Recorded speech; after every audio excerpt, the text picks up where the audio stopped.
Hello everyone, welcome to study journey. This side Manisha Rao. Friends, आज की जो वीडियो रहेगी, आप लोगों ने थंबनेल देखकर आइडिया लगा ही लिया होगा। मैंने आप लोगों के लिए 15 क्वेश्चन सिलेक्ट किए हैं। जैसा कि आपका जो एस्टेट 2023 में जो 2 और 3 दिसंबर को आप लोगों का एग्जाम होने वाला है, तो उसके लिए मैंने गैस किया है कि आप लोगों का जो पेपर है वो कैसा हो सकता है अकॉर्डिंग टू न्यू सिलेबस। पहले आप सभी लोग जानते हैं कि पहले आप लोगों के ग्रामर पोर्सन आता था, तो उसी हिसाब से आप लोगों का पेपर डिजाइन होता था। लेकिन अब जो आएगा उसके अंदर आप लोगों को ये भी पता लग जाएगा कि भाई पैराग्राफ आएगा, जो ग्रामर है वो आपको पढ़नी है नहीं पढ़नी है, पैडागोजी से किस प्रकार के क्वेश्चन पूछे जाएंगे। एक आप लोगों का पैराग्राफ रहेगा, ठीक है, जो कि प्रोज सेक्शन से होगा यानी गद्य से होगा, और एक आपका रहेगा पोइट्री सेक्शन से। तो मैंने आप लोगों के लिए 15 क्वेश्चन डिजाइन किए हैं और ये सारे क्वेश्चन प्रीवियस ईयर हैं जो अलग अलग डिफरेंट डिफरेंट एग्जाम से मैंने उठाए हैं। तो चलिए फ्रेंड्स स्टार्ट करते हैं। तो देखिए, सबसे पहले आप लोगों को एक पैसेज मिलने वाला है जिससे आपसे 3 या 4 क्वेश्चन यहां से पूछे जाएंगे, ठीक है। तो भाई जो ये पैसेज है, इसमें एक बार आप इसको थोड़ा सा सरसरी नजर से देख लेना। In spite of rigorous precautions against accidents many people are injured every year in factories and elsewhere. क्या कह रहा है कि भाई हर एक साल क्या होते हैं, काफी पर्सन जो क्या है इंजोर्ड हो जाते हैं। इन एडिशन, इसके अलावा और क्या होता है, some people are born with physical disabilities. कुछ जो पर्सन होते हैं वो फिजिकल डिसेबिलिटीज के साथ ही क्या लेते हैं भाई, जन्म लेते हैं। दे आर आइदर ब्लाइंड और डीफ, ब्लाइंड हो सकते हैं, डीफ हो सकते हैं। In some way deform from birth, birth से कैसे होते हैं वो डिफॉर्म होते हैं। Up to quite recent times little planned action was taken to fit handicap people for employment. क्या किया जाना चाहिए भाई, ऐसे पर्सन को भी एम्प्लॉयमेंट के अवसर दिए जाने चाहिए, उनको भी इस प्रकार से प्लान किया जाना चाहिए। A number of charitable organisation try to help them in case of hardship. काफी जो संस्थाएं हैं वो उनके लिए काम करती हैं, उनको काम भी देती हैं। But few seriously had the idea that these people might still have abilities in other directions. और क्या होता है कि भाई ये जो पर्सन्स होते हैं ये भी अलग अलग डायरेक्शंस में काफी, मतलब जो स्पेसिफिक डायरेक्शन है उनमें कुछ अलग कर सकते हैं। तो ये किसके बारे में, जो आपने एक थोड़ा सा ओवरव्यू लिया, आपको क्या पता लगा कि भाई किसके बारे में बात हो रही है। जो हमारे दिव्यांग पर्सन होते हैं, जो फिजिकली डिसेबल्ड पर्सन होते हैं, उनके बारे में बात हो रही है। ओके, तो एक बार आपने थोड़ा सा इसका ओवरव्यू ले लिया भाई क्या क्या इस पैराग्राफ में हो सकता है, आपसे क्या पूछना चाह रहा है। ओके, तो इस प्रकार से आप क्या करेंगे भाई, पैराग्राफ को आपको सोल्व करना है, फिर आपको क्या मिलेंगे, क्वेश्चंस मिलेंगे। और आप फ्रेंड्स, अगर आप लोग अभी तक आप लोगों ने प्रिपरेशन स्टार्ट नहीं की है, आप लोगों के पास नोट्स वगैरह नहीं है, तो आप लोग मेरे हैंड रिटन नोट्स परचेज कर सकते हैं। कंप्लीट जनरल सेक्शन आप लोगों को मिलने वाला है, जिसके अंदर आपको Hindi, English and CDP according to new syllabus, complete theory plus MCQ आपको मिल रहे हैं। साथ में आप लोगों को Haryana GK district wise plus previous year, और साथ में ही आप लोगों को मैथ्स और रीजनिंग के प्रीवियस ईयर सॉल्यूशन मैं आप लोगों को प्रोवाइड करने वाली हूं। इसमें आप लोगों को हरियाणा जीके की जो वेलफेयर स्कीम्स है वहां से भी 2 क्वेश्चन देखने को मिलेगा, तो वो भी इसके अंदर इंक्लूड है। ओके, बाकी आप कुछ और अदर इंक्वायरी करना चाहते हैं तो आप लोग इस दिए गए नंबर पर मुझको व्हाट्सअप कर सकते हैं। ओके, तो देखिए फ्रेंड्स, जब इन क्वेश्चंस को हम सोल्व करते हैं, सबसे पहले तो आपको बिल्कुल भी क्या नहीं करना है भाई, घबराना नहीं है। और हाँ, आप लोगों का जो भी स्कोर रहे, कल मैंने आप लोगों को हिंदी का पेपर करवाया था, तो उसके अंदर जो भी आप लोगों का स्कोर रहा था, आप लोगों ने अच्छे से उसको मतलब कमेंट किया था, तो मुझे भी अच्छा लगा कि हाँ भाई आप लोगों ने इसको सोल्व किया। तो ये भी आपको सोल्व करना है, और इसके जो आंसर हैं, आपके कितने आंसर सही हुए हैं वो आपको कमेंट बॉक्स में जरूर बताने हैं। तो देखिए भाई, which one of the following is the most appropriate title for the passage. इस पैसेज के लिए टाइटल पूछा गया है। तो भाई टाइटल हम कब निकाल पाएंगे, जब हमने पैसेज को पढ़ा होगा तभी तो हम उसका टाइटल है वो निकाल पाएंगे। तो इसका जो ऑप्शन है वो आपको गिवन है, rehabilitation of the physically challenge. जो फिजिकली चैलेंज है उनका रिहेबिलेशन किया जाए, physically disabilities, accidents, planned actions. ये क्या दे रखे हैं आपको, ऑप्शन दे रखे हैं। तो आपको ऑप्शन पढ़ने के बाद समझ में आ गया होगा कि जो मोस्ट एप्रोप्रिएट टाइटल है वो क्या हो सकता है भाई, option number A, rehabilitation of the physically challenge. क्योंकि फिजिकली चैलेंज के बारे में ही बात की गई है इसके अंदर। एक्सीडेंट से भी हो जा सकते हैं। और फिर उनके बाद क्या किए हैं, एक्शंस है उनको प्लान करना चाहिए, जो अलग अलग संस्थाएं हैं वो काम कर रही हैं, ऐसे जो लोग होते हैं उनको भी बराबर इक्वलिटी दी जानी चाहिए, इस प्रकार की बात हमने की है। तो जो इसका जो ऑप्शन नंबर ए है वही इसका क्या हो जाएगा भाई, right answer. Okay, next question देखिए, in the above paragraph in addition indicates. अब आप लोग क्या कीजिए, अपना कॉपी पेन ले लीजिए और आप अपने जो आंसर्स हैं वो लिखते हुए चलिए, और फिर मैच कर लीजिए कि आप लोगों के कितने सही हुए हैं। क्या कह रहा है कि इन एडिशन का मीन्स क्या है इस पैराग्राफ में। तो भाई इस पैराग्राफ में इन एडिशन है वो कहाँ पे आया था, यहाँ पे आया था। इन एडिशन भाई इनके अलावा यानी इनके साथ, some people are born with physical disabilities, कुछ जो एक्सीडेंट से फिजिकल डिसेबल हो जाते हैं और कुछ जन्म से ही क्या होते हैं भाई, फिजिकल डिसेबल होते हैं। तो इन एडिशन का मतलब क्या होता है भाई, इनके अलावा यानी इनके साथ। तो इसका जो सही मीनिंग है वो आपका क्या निकलेगा, देखो जो आपको ऑप्शन गिवन है इम्फेसिस। इम्फेसिस का मतलब क्या होता है भाई, दबाव देना, जोर देना किसी चीज पे, इम्फेसिस, ठीक है। एडिशन, एडिशन हो जाएगा इन एडिशन की सेंस में, हाँ भाई इसके अलावा। सीक्वेंस, सीक्वेंस क्या होता है भाई, ऑर्डर, क्रम, ओके। अल्टरनेटिव, अल्टरनेटिव क्या होता है, कोई और ऑप्शंस होना, आप लोगों के लिए कोई और विकल्प होना, ओके। तो इसका जो सही आंसर है वो क्या हो जाएगा, ऑप्शन नंबर बी। तो सेकंड क्वेश्चन का जो सही आंसर है वो हमारा क्या रहेगा भाई, option number B. Next question देखिए, क्वेश्चन नंबर थर्ड, आइदर दो चिल्ड्रन और my own son picked all the flowers. आपको जो ऑप्शन दे रखे हैं, हैव, हैज, इज और आर। अब ये देखिए, ये आपसे किसका क्वेश्चन पूछ लिया भाई, सब्जेक्ट वर्ग एग्रीमेंट का। सब्जेक्ट वर्ग एग्रीमेंट हमारा कहाँ पे आता है, ग्रामर वाले पोर्शन में आता है। तो थोड़ा सा इस टॉपिक को देख जाइएगा, सब्जेक्ट वर्ग एग्रीमेंट की आप लोगों को मेरे चैनल पर वीडियो मिल जाएगी, हो सकता है यहाँ से क्वेश्चन पूछ लिया जाए आपसे, ठीक है। तो भाई क्या कह रहा है, आइदर दो चिल्ड्रन और माई ओन सन। तो मैंने आपको एक कंसेप्ट बताया था कि भाई जब क्या आ रहा हो आपका, आइदर और आ रहा हो, तो ठीक है। तो जब वहां पे आप लोग क्या लगाते हो सॉरी, जब आप वहां पे क्या लगाओगे, वर्ब लगाओगे, तो वर्ब किसके अकॉर्डिंग लगेगी भाई, जो हमारा ये सेकंड वाला जो हमारा क्या है सब्जेक्ट है, इसके अकॉर्डिंग लगेगी। ये हमारा क्या है भाई, ओन सन, यानी यहाँ पे क्या है, सिंगुलर है। तो यहाँ पे वर्ब भी कैसी लगेगी, सिंगुलर। तो इसका जो ऑप्शन है वो क्या हो जाएगा, option number B. Option number B यहाँ पे सही हो जाएगा, आइदर दो चिल्ड्रन और my own son has picked all the flowers, okay. तो ऑप्शन नंबर बी यहाँ पे करेक्ट हो जाएगा। नेक्स्ट देखिए, next question number 4, in the above passage the author wants to convey, कि इस पैसेज के अंदर जो ऑथर है वो क्या कन्वे करना चाहते हैं। तो भाई क्या करना चाहते हैं, देखो आपको क्या ऑप्शन गिवन है, many people in the world suffer from physical disabilities, कि काफी जो पर्सन होते हैं वो इस दुनिया में क्या है भाई, फिजिकल डिसेबल होते हैं। कुछ एक्सीडेंट से हो जाते हैं, कुछ बाई बर्थ होते हैं, ओके। नेक्स्ट है, precautions are not taken against accidents, कि जो एक्सीडेंट्स होते हैं उनके लिए कोई प्रिकॉशन नहीं लिया जाना चाहिए, कोई सावधानी नहीं बरतनी चाहिए। People who are physically challenge are fit for employment, कि जो पीपल होते हैं जो फिजिकली चैलेंज होते हैं वो एम्प्लॉयमेंट के लिए क्या होते हैं भाई, फिट होते हैं। नेक्स्ट ऑप्शन नंबर डी है, physically challenge people have no scope, कि जो फिजिकल चैलेंज जो पर्सन है उनके पास कोई स्कोप नहीं होता है। तो इस प्रकार का आप लोगों के सामने क्वेश्चन देखने को मिला है। तो इसका जो सही आंसर होगा भाई क्या हो जाएगा, कि इसके अंदर किसकी बात की गई है, काफी लोगों की बात की गई है, और वो क्या होते हैं भाई, फिजिकल डिसेबिलिटी से सफर कर रहे हैं, इस प्रकार के पर्सन की यहाँ पे बात की गई है। ऑप्शन नंबर ए यहाँ पे हमारा क्या हो जाएगा, करेक्ट हो जाएगा, ओके। तो भाई ये तो आपको 4 क्वेश्चन मिल गए पैराग्राफ से, जो कि आपका प्रोज सेक्शन से था, ठीक है। अब आपको क्या मिलेगा, एक पोइट्री सेक्शन मिलेगा, जिससे भी आपसे 3 से 4 क्वेश्चन पूछे जा सकते हैं, ओके। तो ये देखिए, ये आपका है भाई पोइट्री सेक्शन। यहाँ पे क्या क्वेश्चन है भाई, पहले इसको जो आपको जो पैराग्राफ जो गिवन है, जो पोइम आपको गिवन है, उसको थोड़ा सा एक बार रीड आउट कर लीजिए, उसके बाद जो क्वेश्चन है वो सोल्व कीजिएगा। A magpie robin in black tie conducts the morning music with his beak. क्या कह रहा है भाई, एक मैगपी है रोबिन इन ब्लैक टाई, किसमें है भाई, वो ब्लैक टाई में है, conducts the morning music, morning music conduct कर रहा है विद हिज बीक, उसकी चोंच से, with the perking of his tail, अपनी पूंछ को हिलाते हुए, the sun is release from its dark net, जो सन है वो कहाँ से निकल रहा है भाई, डार्क नेट से निकल रहा है, यानी अंधेरे से निकल रहा है, यानी नाइट से, नाइट में क्या था भाई, अंधेरा था, तो उससे बाहर आ रहा है। The robin picks up an insect from the morning choice of breakfast, जो रोबिन है, रोबिन एक पक्षी की बात हो रही है, उसने क्या उठा लिया है, एक इंसेक्ट को उठा लिया है। क्यों उठा लिया है, क्योंकि वो अपनी मॉर्निंग का क्या करने वाला है भाई, ब्रेकफास्ट करने वाला है इंसेक्ट से। Flying back to the branch he gulps it, जो फ्लाइंग बैक, फिर दोबारा से वो क्या कर रहा है भाई, उड़ते हुए क्या कर लेता है, एक शाखा पे बैठता है और उसको निगल जाता है।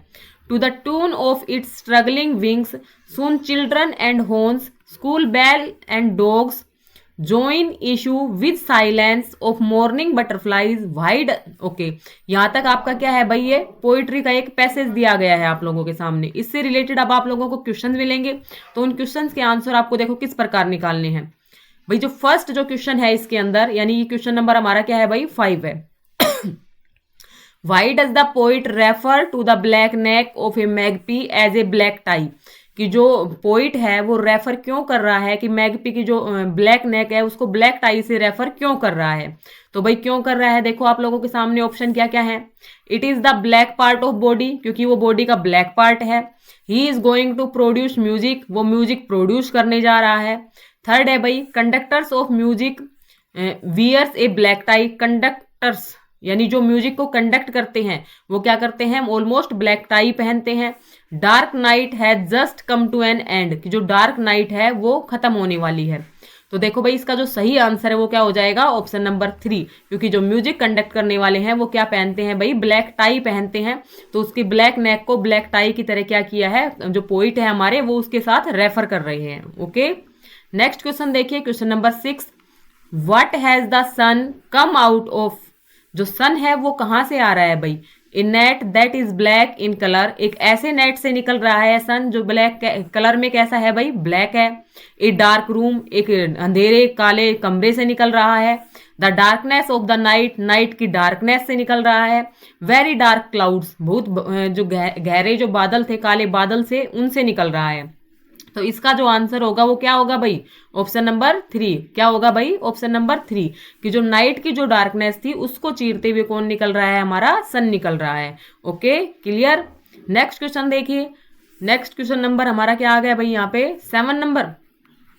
How does the magpie enjoy his meal, जो मैगपी है वो अपना जो मील है वो किस प्रकार से एंजॉय कर रहा है। तो जब हमने क्या पढ़ा है इस पैसेज को जो हमें गिवन था पोइट्री सेक्शन का, इसको आपने पढ़ा है तो आप इसका आंसर भी आराम से निकाल पाओगे।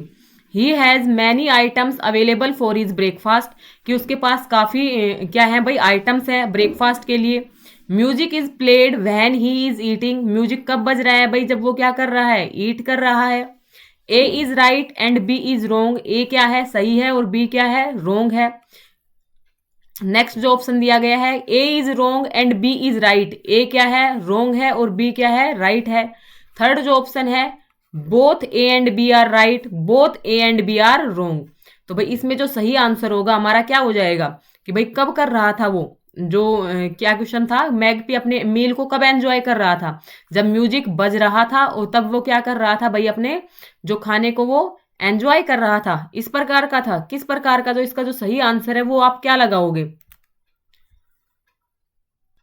तो भाई इसका जो सही आंसर है आप लोग क्या लगाओगे, इसका जो ऑप्शन नंबर बी है वही क्या हो जाएगा, हमारा सही हो जाएगा। कि जो ए है वो तो क्या है भाई, इसमें रोंग है, काफी आइटम सॉरी ना अवेलेबल थे उसके पास, वो क्या कर रहा था, इंसेक्ट को खाते हुए अपने ब्रेकफास्ट को एंजॉय करते हुए क्या कर रहा था, म्यूजिक प्ले कर रहा था। तो ऑप्शन नंबर बी क्या हो जाएगा यहाँ पे करेक्ट। तो इसी हिसाब से हमारा जो आंसर है हम किसके साथ जाएंगे, 2 नंबर के साथ जाएंगे। ओके, नेक्स्ट क्वेश्चन देखिए। तो भाई यहाँ पे हमारे कितने क्वेश्चन कंप्लीट हो चुके, 7 क्वेश्चन हम कंप्लीट कर चुके। आप लोगों को 5 से 7 क्वेश्चन आप लोगों को किससे पूछे जाएंगे भाई, पैराग्राफ से पूछे जाएंगे, पोइट्री से पूछे जाएंगे। नेक्स्ट हमसे कुछ क्या पूछे जाएंगे, जो टीचिंग मेथड्स है, जो आपकी टीचिंग पेडागोजी है, उससे पूछे जाएंगे। तो ये देखिए हमारा question number 8, taking into account the principles of language teaching, कि जो लैंग्वेज टीचिंग के जो क्या होते हैं भाई, प्रिंसिपल्स होते हैं, उसको ध्यान में रखते हुए आपको इसमें से सही बताना है। क्या कह रहा है option number 1, teaching can be difficult, teaching कैसी होती है भाई, डिफिकल्ट होती है, कठिन होती है। सेकंड ऑप्शन क्या है, desired goal of teaching English language can be achieved, कि जो इंग्लिश को जो टीच करने का जो गोल है वो क्या होना चाहिए, अचीव होना चाहिए। थर्ड जो ऑप्शन है वो क्या कह रहा है, only linguistic habits can be developed, कि जब हम सिर्फ क्या करते हैं भाई, जब लैंग्वेज सिखाते हैं, अब इंग्लिश लैंग्वेज की बात हो रही है तो लैंग्वेज इंग्लिश सिखाते हैं तो उसमें सिर्फ लैंग्वेज को लिंग्विस्टिक, उसका सिर्फ बोलने वाला ही रूप आप लोगों को आना चाहिए। Only learning of language, only learning of English as a second language will be enhance. तो इसमें जो सही, जो करेक्ट आंसर है, आप लोगों ने प्रिंसिपल्स पढ़े हैं लैंग्वेज टीचिंग के, तो इसमें जो सही आंसर है वो क्या हो जाएगा हमारा, ऑप्शन नंबर बी, कि जो डिजायर्ड गोल है इंग्लिश को सिखाने का वो अचीव होना चाहिए, इसी प्रिंसिपल्स पर काम करना चाहिए। ओके, नेक्स्ट देखिए भाई क्वेश्चन नंबर 9।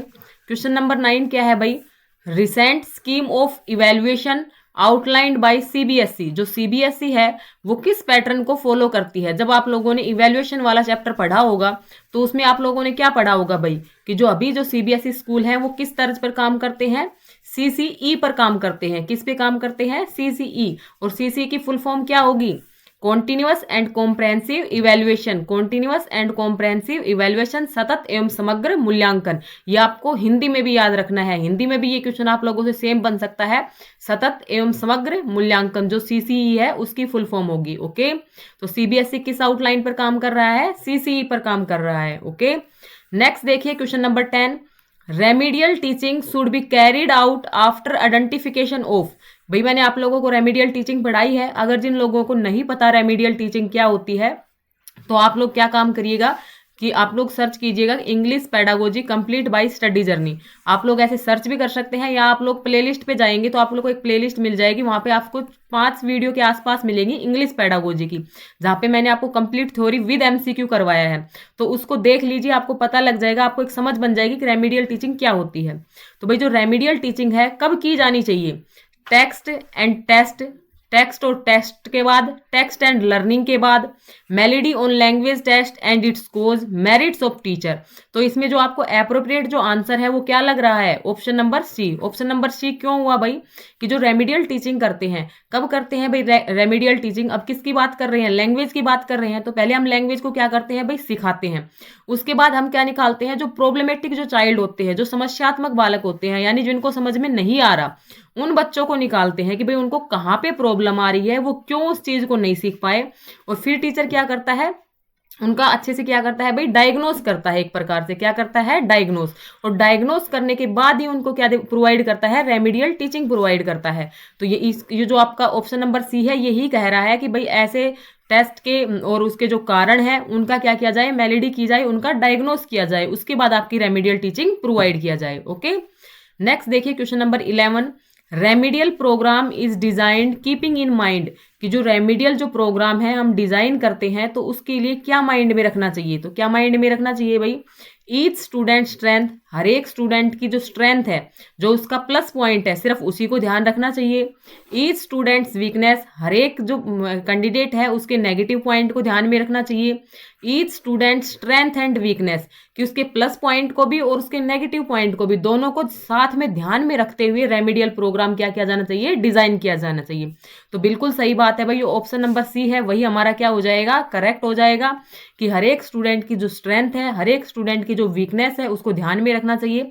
और आप लोगों को यहाँ पे एक बात और ऐड करना चाहती हूँ, जब भी आप इंग्लिश पेडागोजी या हिंदी पेडागोजी या फिर सीडीपी के अंदर जब पेडागोजी को सोल्व करेंगे तो आपको एक बात माइंड में रखनी है, आपको जो आपका पूरा पेपर है वो चाइल्ड सेंटर्ड सोच रख के करना है कि बच्चे को क्या मानना है, आप लोगों को केंद्र मानना है। ओके, तो इसमें जो ऑप्शन नंबर सी है हमारा करेक्ट हो जाएगा। नेक्स्ट देखिए question number 12, remedial teaching is a. Remedial teaching क्या होती है भाई? क्या होती है remedial teaching? Preparation of teaching, pre teaching programme, systematic process, random process. तो भाई जो रेमीडियल टीचिंग होती है वो क्या होती है? एक सिस्टमेटिक प्रोसेस होती है। एक कैसा प्रोसेस होती है? Systematic process. कि भाई पहले तो बच्चे को क्या किया जाता है? सिखाया जाता है। उसके बाद बच्चों को क्या किया जाता है? डायग्नोस किया जाता है कि भाई कौन सा बच्चा किस पॉइंट में और जो कमी आ रही है वो क्यों आ रही है। तो एक पूरा क्या चलता है? एक सिस्टम चलता है। तो हम क्या बोल सकते हैं? रेमीडियल टीचिंग कैसी होती है? सिस्टमेटिक प्रोसेस होता है। ओके, नेक्स्ट क्वेश्चन नंबर 13 देखिए भाई, the basic requirement of a language proficiency test is that it must be. कि जो बेसिक रिक्वायरमेंट है लैंग्वेज प्रोफिशिएंसी की वो क्या होनी चाहिए? एम्बिजियस होना चाहिए, कॉम्प्लेक्स होनी चाहिए, सिंपल होनी चाहिए। तो मोस्ट जो एप्रोप्रिएट आंसर है वो क्या होगा भाई? रिलायबल। क्या होनी चाहिए? रिलायबल होनी चाहिए। जो भी हम टेस्ट कंडक्ट करवाते हैं वो कैसे होनी चाहिए? रिलायबल होनी चाहिए। ओके, नेक्स्ट देखिए question number 14, India's language in education policy is known as. जो इंडिया की जो लैंग्वेज है एजुकेशन पॉलिसी जो हमारी एनईपी है वो भाई क्या कहती है? कि जो क्या है भाई? मल्टीलिंगुअल एजुकेशन है, 3 लैंग्वेज फॉर्मूला है, मदर टंग मीडियम है, रीजनल लैंग्वेज है। तो भाई जो इसका जो एप्रोप्रिएट आंसर होगा वो क्या हो जाएगा? ऑप्शन नंबर 2 हो जाएगा, 3 लैंग्वेज फॉर्मूला। जो हमारी एनईपी है वो भी क्या करती है? 3 लैंग्वेज फॉर्मूला को क्या करती है भाई? प्रमोट करती है। 3 लैंग्वेज फॉर्मूला में हमारी कौन कौन सी आ जाएंगी? एक तो हमारी क्या आ जाएगी भाई? मदर टंग आ जाएगी, दूसरी रीजनल लैंग्वेज आ जाएगी, और तीसरी क्या आ जाएगी? जो ग्लोबल लैंग्वेज है वो आ जाएगी। Okay, next question number 15 last question है, इसको देखिएगा। A teacher of class 3rd rights the name of the objects. कि 3rd क्लास की टीचर है वो क्या करती है भाई? ऑब्जेक्ट्स के जो नेम है वो राइट करती है लैंग्वेज ऑफ लर्नर्स, जो लर्नर्स की लैंग्वेज है उसमें, एंड इन इंग्लिश, और इंग्लिश में भी, ऑन ए पेपर, एक पेपर के ऊपर, and paste them near the objects, और उनको पेस्ट कहाँ कर देती है भाई, ऑब्जेक्ट के पास उनको पेस्ट कर देती है। What does C M at there, वहां पे उसका जो एम है, उसका जो मोटो है ऐसा करने का, वो क्या है भाई। ऑप्शन क्या है, टीचिंग लेटर्स ऑफ अल्फाबेट, कि अल्फाबेट के जो टीचिंग लेटर्स हैं उनको टीच करवाना। टीचिंग वोकेबलरी, की जो वोकैब है, जो शब्दार्थ है, उनका भंडार करना। क्रिएटिंग लैंग्वेज रिच एनवायरमेंट, की भाषा समृद्ध परिवेश का क्या करना, वहां पे भाई माहौल क्रिएट करना। टीचिंग अर्ली राइटिंग स्किल्स, की जो राइटिंग स्किल्स हैं उनको डेवलप करना। तो इनमें जो सही आंसर है, मोस्ट अप्रोप्रिएट आंसर हमारा क्या हो जाएगा भाई, ऑप्शन नंबर 3, कि भाई एक लैंग्वेज रिच एनवायरमेंट को क्या करना चाहती हैं, वो क्रिएट करना चाहती हैं। तो भाई ये आपके 15 क्वेश्चन थे। आप लोगों का स्कोर क्या रहा है, आप लोग कमेंट करके जरूर बताइएगा। अगर आप लोगों का इंटरेस्ट है, अगर आप लोग इस सीरीज को कंटिन्यू चाहते हैं, तो आप लोग प्लीज कमेंट कीजिएगा। हम इस सीरीज को कंटिन्यू करेंगे टिल एग्जाम, जब तक आपका एग्जाम नहीं होता है 2 या 3 दिसंबर को, तो तब तक हम इस सीरीज को क्या करेंगे भाई, कंटिन्यू करेंगे। तो चलिए आप लोगों से मिलती हूँ दूसरी वीडियो में, तब तक आप लोग अपना रिवीजन करते रहिए और टेंशन मत लीजिएगा, इसी प्रकार का पेपर आपको देखने को मिलेगा।